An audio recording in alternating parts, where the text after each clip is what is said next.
ചേട്ടാ, ചേട്ടൻ എന്തിനാണ് ഇങ്ങോട്ട് വന്നത്? എന്റെ എന്തുവാണോ ഈ പറയുന്നത്? ഞാനിപ്പോ നിങ്ങളുടെ എന്തുമല്ല. ഞാൻ ഡോക്ടർ ഹരിദാസിന്റെ ഭാര്യയാണ്. ഹരിയേട്ടൻ വരാറായിട്ടുണ്ട്. വേഗം പോകൂ ചേട്ടാ, എന്റെ ജീവിതം തകർക്കരുത്. എന്തു ജീവന തുല്യം സ്നേഹിച്ചവരാണ് നമ്മൾ. ഇത്ര എളുപ്പം നിനക്ക് എങ്ങനെ എന്നെ മറക്കാൻ കഴിഞ്ഞു? നമ്മളെല്ലാം മറക്കണം ചേട്ടാ, മറന്നേ പറ്റൂ. ഹരിയേട്ടൻ എന്റെ കഴുത്തിൽ താലി കെട്ടിയ ആ നിമിഷം ഇന്നലെ കാമുകി മരിച്ചു കഴിഞ്ഞു. ക്രിക്കറ്റ് ടെസ്റ്റിന് ഇംഗ്ലണ്ടിൽ പോയി തിരിച്ചു വന്നപ്പോഴാണ് നിന്റെ വിവാഹം നടന്ന കാര്യം ഞാൻ അറിഞ്ഞത്. അന്ന് ഞാൻ എന്റെ വീട് വിട്ടതാണ്. എവിടെല്ലാമോ അലഞ്ഞു തിരിഞ്ഞ് അവസാനം ഇവിടെ വരെ എത്തി. എന്തു നീയില്ലാതെ എനിക്ക് ജീവിക്കാനാവില്ല. കഴിഞ്ഞതെല്ലാം ഇനി എന്നെ ഓർമ്മിപ്പിക്കരുത്. എന്തു എന്നോട് അല്പമെങ്കിലും സ്നേഹമുണ്ടെങ്കിൽ ചേട്ടൻ ഇവിടുന്ന് പോണം. എന്നെ സ്നേഹം കൊണ്ട് ശ്വാസം മുട്ടിക്കുന്നു. എന്റെ ഭർത്താവിനെ ഞാൻ ജീവനെ തുല്യം സ്നേഹിച്ചില്ലെങ്കിൽ ഈശ്വരൻ എന്നോട് പൊറുക്കില്ല. ഞാനെന്നൊരു ഭാര്യ മാത്രമല്ല, ഒരു കുഞ്ഞിന്റെ അമ്മയാകാൻ കൂടി പോവുകയാണ്. ഈ വിവരം ഹരിയേട്ടന് പോലും അറിയില്ല. എന്തു നിന്നെയും നിന്റെ വയറ്റിൽ കിടക്കുന്ന കുഞ്ഞിനെയും സ്വീകരിക്കാൻ ഞാൻ തയ്യാറാണ്. ചേട്ടാ, എന്റെ വയറ്റിൽ കിടക്കുന്ന കുഞ്ഞ്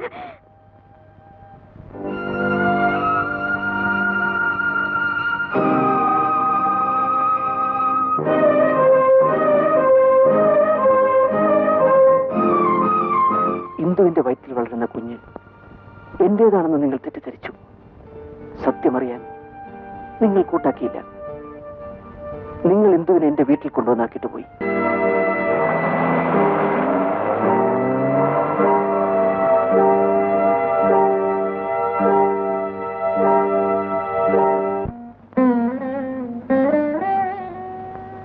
ഇന്ദു, ഇനി കരഞ്ഞിട്ട് കാര്യമൊന്നുമില്ല. ഹരിദാസ് ഇനി നിന്നെ സ്വീകരിക്കുമെന്ന് തോന്നുന്നില്ല. പക്ഷെ ഇപ്പോഴും നിന്നെ സ്വീകരിക്കാൻ ഞാൻ തയ്യാറാണ്. ഇല്ല, എന്റെ ഭർത്താവ് എന്നെ ഉപേക്ഷിച്ചെന്ന് വിചാരിച്ച് ഞാൻ നിങ്ങളുടെ കൂടെ ജീവിക്കണമെന്നുണ്ടോ? നിങ്ങളാണ് എന്റെ ജീവിതം തകർത്തത്. എനിക്ക് ജീവിക്കാൻ നിങ്ങൾ വേണമെന്നില്ല. എന്റെ വയറ്റിൽ വളരുന്ന എന്റെ ഹരിയേട്ടന്റെ കുഞ്ഞ് മാത്രം മതി.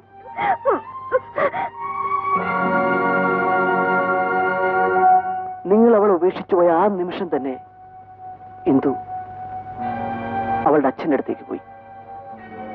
അവിടെ വെച്ച് അവൾ നിങ്ങളുടെ കുഞ്ഞിനെ പ്രസവിച്ചു.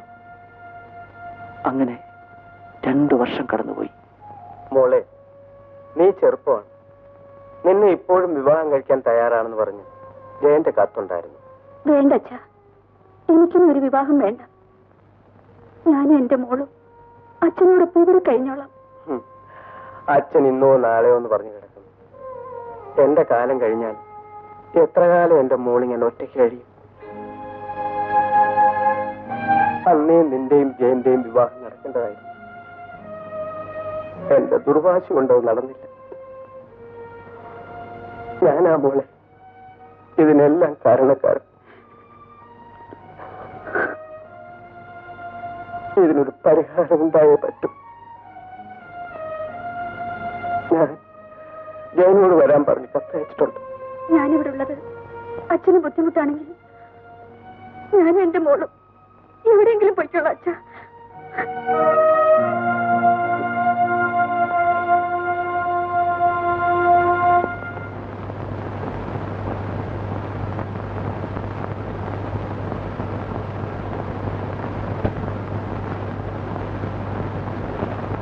അമ്മാവ,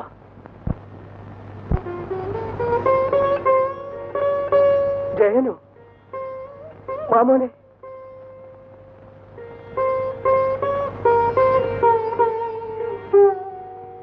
ഞാൻ നിന്നെ വിളിപ്പിച്ചത് നിന്നോട് മാപ്പ് ചോദിക്കാൻ.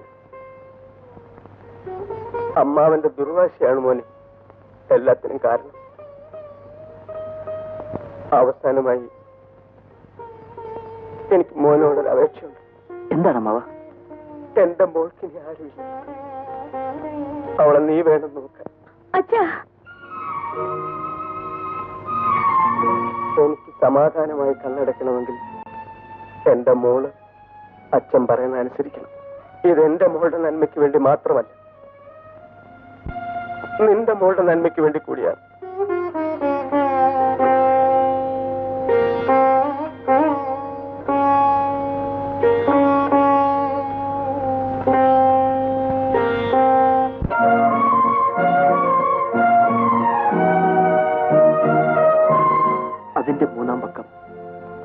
അമ്മാവും മരിച്ചു.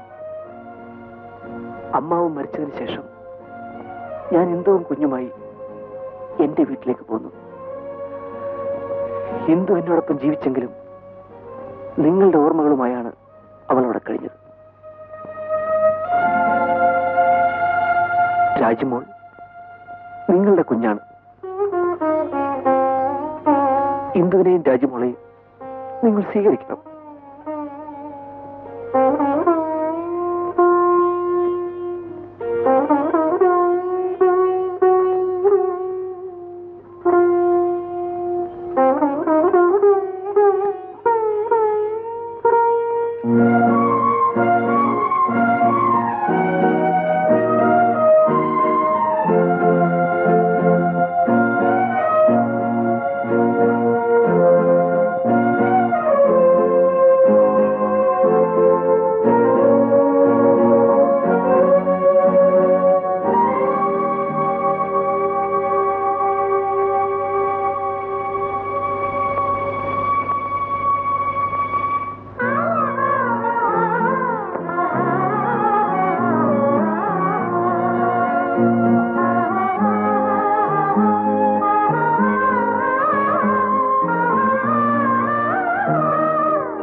പ്രാർത്ഥന ദൈവം കേട്ടു. പേടിക്കാനൊന്നുമില്ല. ഓപ്പറേഷൻ സക്സസ് ആണ്.